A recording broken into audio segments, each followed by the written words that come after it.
Et on débute par ces nouvelles puissantes explosions entendues aujourd'hui à Téhéran. Selon Israël, plusieurs frappes aériennes ont été menées contre la présidence et les bureaux du Conseil suprême de sécurité nationale. Vous découvrez ces images fournies par l'armée israélienne. On retrouvera dans un instant Siavosh Ghazi, notre correspondant à Téhéran. Autre image à vous montrer aujourd'hui, ça se passe toujours en Iran. Regardez, c'est le palais du Golestan à Téhéran, largement endommagé par des frappes israélo-américaines. Vous les voyez, ces images. Édifice inscrit au patrimoine mondial de l'UNESCO. Les dégâts sont importants, vous le voyez. Bonjour Siavosh, vous êtes en direct de Téhéran pour France 24. Quelles sont les dernières informations dont vous disposez sur ces frappes israéliennes sur Téhéran, mais pas que? Oui, actuellement, il y a une vague de frappes. Là, au-dessus de moi, il y a un avion qui est en train de survoler Téhéran, et des quartiers, donc à quelques kilomètres, je pense, autour du quartier de la prison d'Evin, viennent d'être frappés. Donc, on voit une fumée, donc des colonnes de fumée, et puis on entend les bruits de missiles qui survolent Téhéran pour aller frapper des cibles dans différents quartiers de Téhéran. Donc, je pense que probablement c'est le quartier de la prison d'Evin, à quelques kilomètres à l'ouest de là où je me trouve, qui ont été frappés il y a 5 minutes à peine.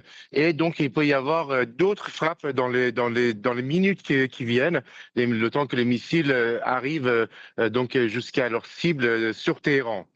On note aussi, Siavosh, aujourd'hui, ces propos tenus par les gardiens de la Révolution. Les portes de l'enfer s'ouvriront de plus en plus pour les États-Unis et Israël. Rhétorique classique de la part de Téhéran en temps de guerre. Absolument, le ton est c'est durci côté iranien également. Il y a cette déclaration des gardiens de la Révolution qui ont affirmé également un ancien chef des gardiens de la Révolution a affirmé que l'Iran avait des informations précises sur le lieu où se réunissait le cabinet du gouvernement israélien.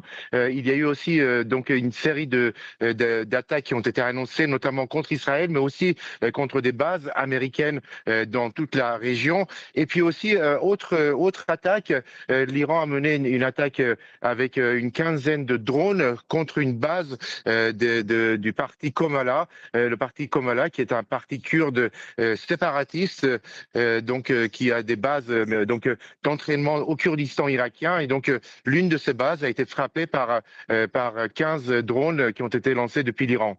Merci beaucoup Siavosh pour ces informations. On vous retrouve bien sûr un peu plus tard sur l'antenne de France 24. L'analyse avec vous, Gauthier, bonjour. L'aviation israélienne a donc bombardé à nouveau le cœur du régime. Cette volonté de décapiter le régime iranien, elle se poursuit donc avec une volonté farouche. Oui, j'ai envie de vous dire oui, mais les preuves et les hésitations, les preuves sont insuffisantes et les hésitations sont trop nombreuses. Juste si vous permettez quelque chose qui complète ce que vient de dire Siavosh sur le bombardement au Kurdistan irakien de cette formation kurde, ça illustre, est assez révélatrice de la gêne de Téhéran dans la manière dont il faut riposter. Téhéran, c'était samedi soir, s'est fendu d'un communiqué, enfin plutôt d'une adresse à Bagdad, c'est-à-dire le ministre iranien des Affaires étrangères a pris contact avec son homologue irakien pour lui dire « Nous allons frapper sur votre territoire ». Le Kurdistan irakien est très largement autonome, mais en droit international, c'est un territoire irakien. Nous allons frapper sur votre territoire, mais ce n'est pas contre vous. C'est toute la difficulté, c'est tout le dilemme pour Téhéran, c'est de jouer sur une pression maximale sans accroire ou accréditer l'idée que l'Iran s'oppose frontalement à ses voisins. Enfin, parenthèse fermée. Oui, sur la question que vous posez, est-ce que la volonté farouche des États-Unis est manifeste? Quand vous avez un discours qui consiste à dire on va prendre langue avec, au fond, les héritiers, non, c'est toujours les mêmes, mais disons une doublure lumière des responsables habituels de la République islamique, mise au point cette doublure par Harry Larijani au cas où précisément certains seraient empêchés ou tués. Est-ce que c'est vraiment la preuve d'une volonté farouche? C'est ce qu'a dit Donald Trump. Mais Donald Trump a signalé aujourd'hui qu'il ne voulait plus maintenant parler avec eux. il y a manifestement un manque de résolution politique, non pas militaire, mais politique. Est-ce que Israël est sur la même longueur d'onde ? Peut-être pas. Peut-être qu'il y a la volonté pour Israël d'en finir, mais d'une manière ou d'une autre, tout seul, Israël ne pourra pas faire le travail. Mais la question que vous posiez, elle est fondamentale, c'est quel est le but de guerre ? Est-ce que c'est d'arriver à parler avec un régime iranien qui serait suffisamment affaibli pour qu'on considère qu'après tout, il soit à nouveau fréquentable, ce qui serait une catastrophe pour les Iraniens eux-mêmes, et probablement pas d'une très bonne augure pour la suite. Mais on ne peut pas exclure cette hypothèse-là, et donc ça ne répond pas à votre question, mais le fait que je n'y réponde pas est une information. Absolument. Hier, Donald Trump a affirmé qu'il n'excluait pas une intervention militaire au sol. On se doute qu'au final, in fine, son souhait, c'est un changement de régime en Iran. Sans troupes au sol, ça paraît compliqué. On est là devant un paradoxe de sa pensée. Paradoxe, je ne sais pas, parce que au fond,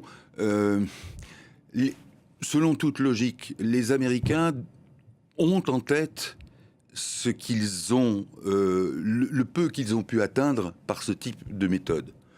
Que ça soit l'Afghanistan, que ça soit l'Irak. On pourrait remonter à d'autres moments, que ça soit même le Vietnam dans sa complexité. Pete Hegseth, hier, le secrétaire à la guerre, a dit que les États-Unis ne devaient pas s'engager, je cite, dans un bourbier. Ça fait penser forcément à ça fait penser au bourbier. Mais le problème est encore une fois, il est précisément là. Pardonnez-moi de remonter si loin, mais la dernière fois que les États-Unis ont agi de manière conséquente et efficace par rapport à leur but de guerre, c'était en 1945. C'est-à-dire qu'une défaite de l'Allemagne nazie a entraîné une occupation et une administration. Je ne dis pas qu'il faut approuver ça. Je dis que c'était conséquent, que c'était cohérent. Par la suite, les Américains ont essuyé de graves revers parce que justement, ils ont péché presque par optimisme en pensant que la seule activation du levier militaire, c'est-à-dire une campagne militaire, des bombardements, etc., suffisait comme par enchantement à susciter et à faire fleurir la démocratie. Ce n'est pas vrai. La démocratie, si vous voulez la faire fleurir, c'est quelque chose qui se travaille sur le terrain. Et là, force est de reconnaître que, d'abord, ce que vous signalez, hésitation au plus haut de la hiérarchie américaine, il ne faut pas aller dans le bourbier, et Trump qui dit peut-être qu'on va y aller. Et encore une fois, la seule chose militaire, aussi forte et efficace soit-elle, ne résout pas des problèmes de type de ce qu'on appelle en anglais le nation building, c'est-à-dire comment on construit après une guerre une nation, un pays.